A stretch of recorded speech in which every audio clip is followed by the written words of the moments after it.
Learn to be super successful. Subscribe to my channel, Meathead.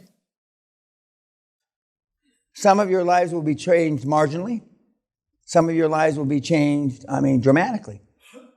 I don't know anybody, even if they've given up on the program, that's poorer today than when they came here. I have,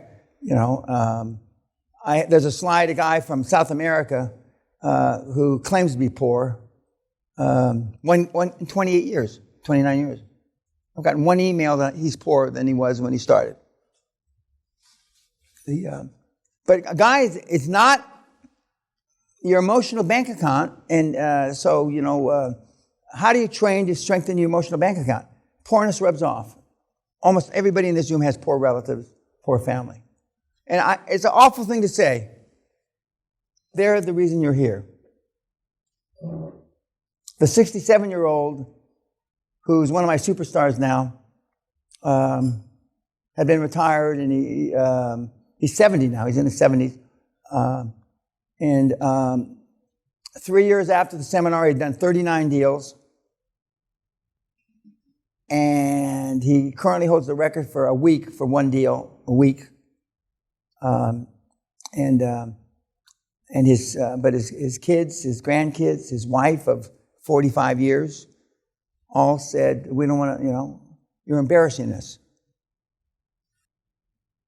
So when you tell me, my family's supportive, you don't have a fucking clue. When you say your wife of 45 years is supportive, it's because she's got no alternative. That's the real world. I wish it wasn't. I wish fear wasn't my number one lever. But carrot and stick, which is FDR made famous, not FDR, Teddy Roosevelt made famous. I'm a carrot and stick guy, but mostly stick. I rarely give compliments because money talks. If I like what you do, I give you $1 million. If you really, I used to give gold Rolexes to the wives of guys that made me $1 million. Get up out of bed, you lazy. The wives would tell them. I used to give cars, So every time they got in their Ferrari or whatever, Great Western bought this. Because money talks and bullshit walks.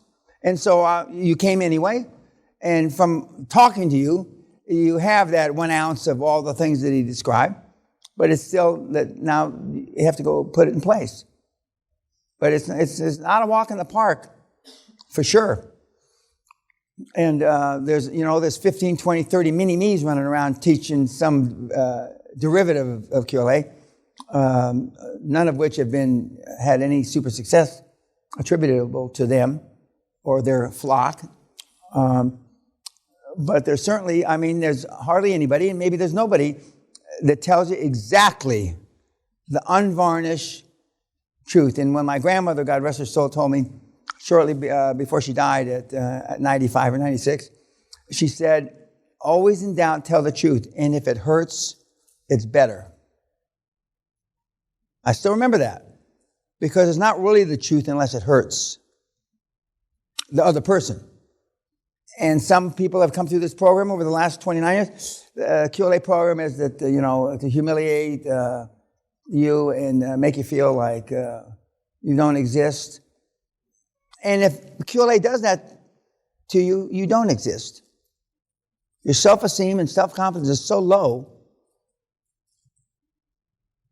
that you've gotten away with murder. Not physical murder, but you've gotten away. And this program's not based on that. If you start with no money and you have no responsibilities and you can't get any broke than you already are, I say, what's your downside? And I told you earlier today, your downside is your emotional bank account. How much emotional sacrifice can you make? I remember the first date I had in high school. I was a junior in high school. I practiced for 3 weeks to ask this girl out. I practiced in the mirror. I practiced in front of my mother, which wasn't too much practice because she said I was terrific anyway, no matter even if I wasn't. And I didn't practice in front of my dad. Then I asked her out. She said, yeah. And then I saw her at our 50-year reunion. God damn.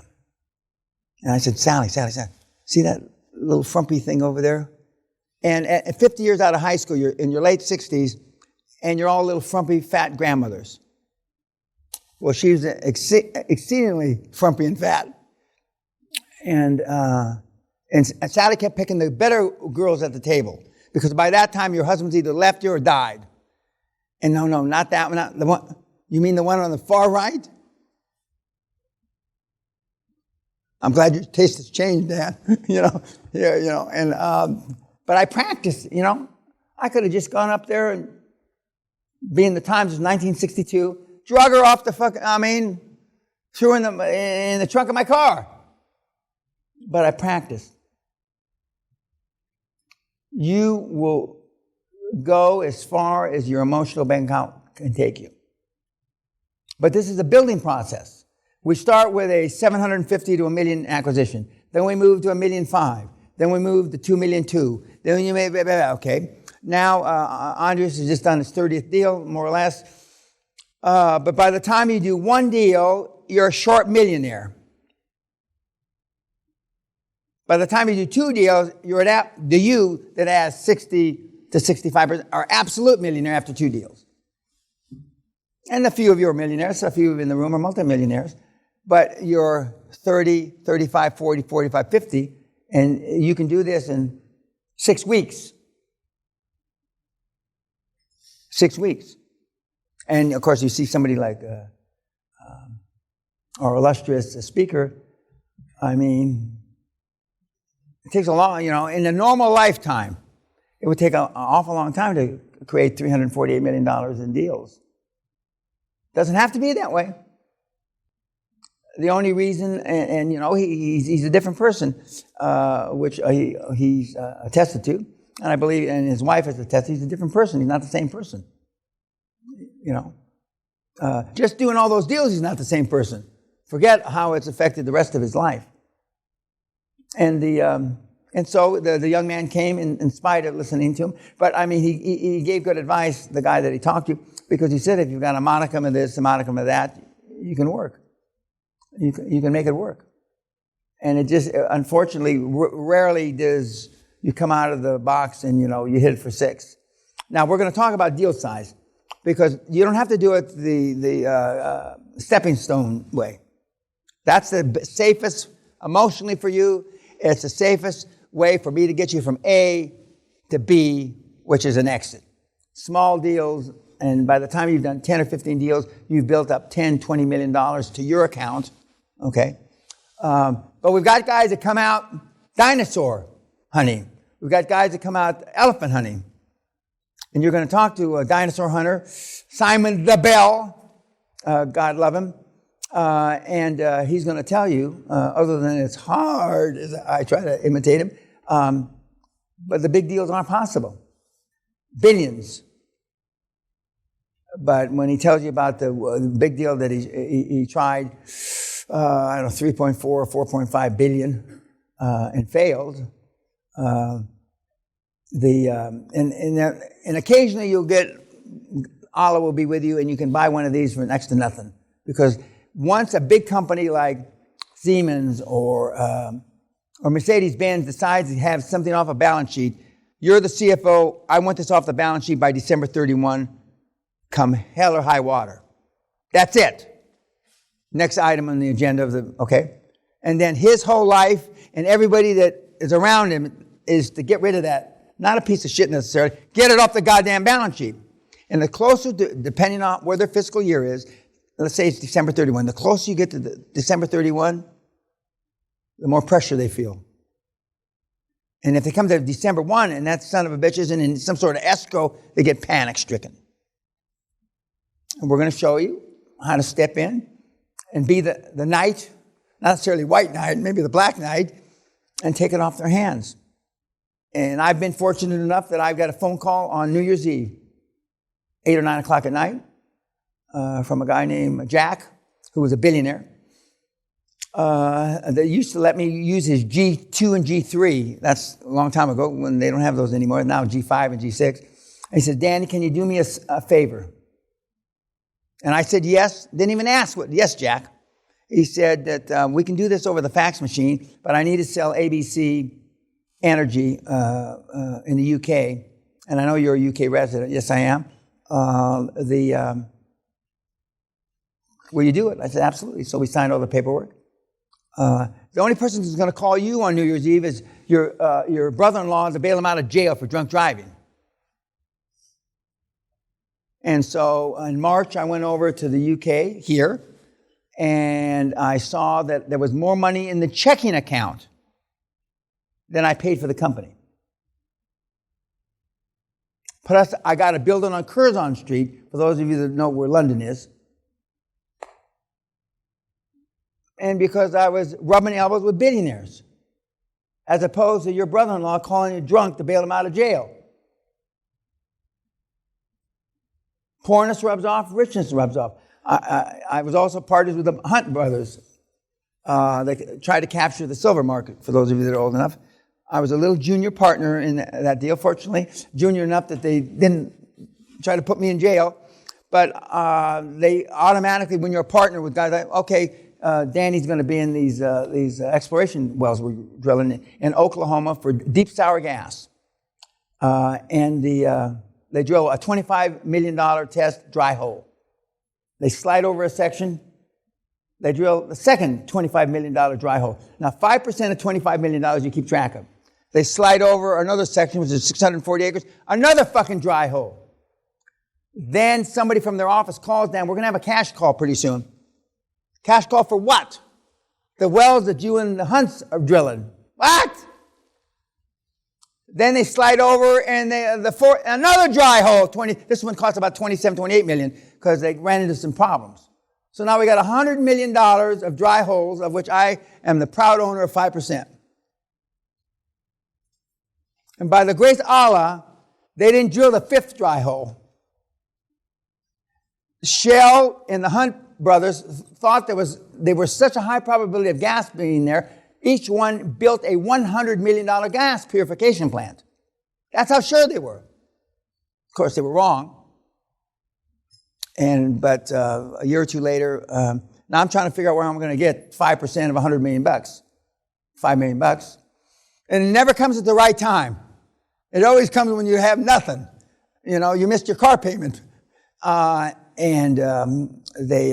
wrote it off, and they said, I called up accounting. I said, I haven't got an invoice. Oh, no, Bunker Hunt. Bunky, he says, nah, Danny, he's a good guy. He didn't know he was going to get in the deal, so we'll just eat it ourselves. Is that going to happen to you? No. Because who are you rubbing elbows with? Poor, white, brown, black, green trash. That's who you're rubbing elbows with. That's the difference. Poorness rubs off, and richness rubs off.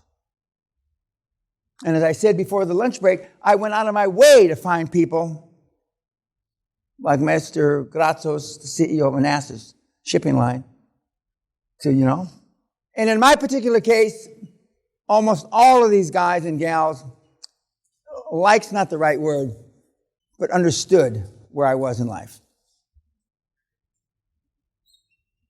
Mr. Onassis lived at 1 Champs-Élysées in Paris, number 1, the address. And Sally, when I took a picture, it's not an apartment building now. And he lived in the attic with rats as big as cats. And he used to go up on the roof with a piece of aluminum, I don't know if they still do that, to make your face tan, okay, and his hands tan, because in those days you were playing tennis, you were playing golf, or you were on your yacht. Now I'm tan right now, a lot tanner than I've been in years, because Sally's been dragging me around on yachts and the Asian Sea and all this shit. She said, you might as well start acting like a lazy Brit. We got to take 9 more weeks of vacation before the year ends. Well, that was the first vacation I took in 7 years. And what did I get for it? A brown face. And my Hispanic brothers and sisters, you don't need to be any browner, Dan. I'm a güero. I'm a light-skinned Mexican with blue eyes. As opposed to these other trash, pendejo, pretend Hispanics here. But you get what you pay for. And so a lot of people, just the antithesis of you. And this young man, again, I give him credit because that guy, but the truth of that meeting, if you have an modicum of this, that, and the other thing, you'll do all right. But you've got to believe in yourself. Now, the fact that I'm not asking him, I don't want him to answer, did he meet with this guy before or after he paid? I don't want to know. I don't want to know that. But regardless if it was after he paid, depending on when he decided not to come, there's a payment penalty, just like I tell you not to do prepayment penalties. But we have people that, not at this seminar, thank goodness, but we have people that decide not to come the day before the seminar starts. So, so they were checking their emotional bank account, and they realized that, they didn't want to be part of this experience. But getting back to what I said, even the poorest example that we had through here has made more money than they had before they came here. Because you will never look at your relationship with your significant other again the same way. You will never look at your kids that you had for the wrong reasons the same way. You will never look at your parents the same way. You will never look at your siblings the same way. It's not possible. Even if you are retarded, it's not possible. Any other questions? Okay, YouTube, go fuck yourself.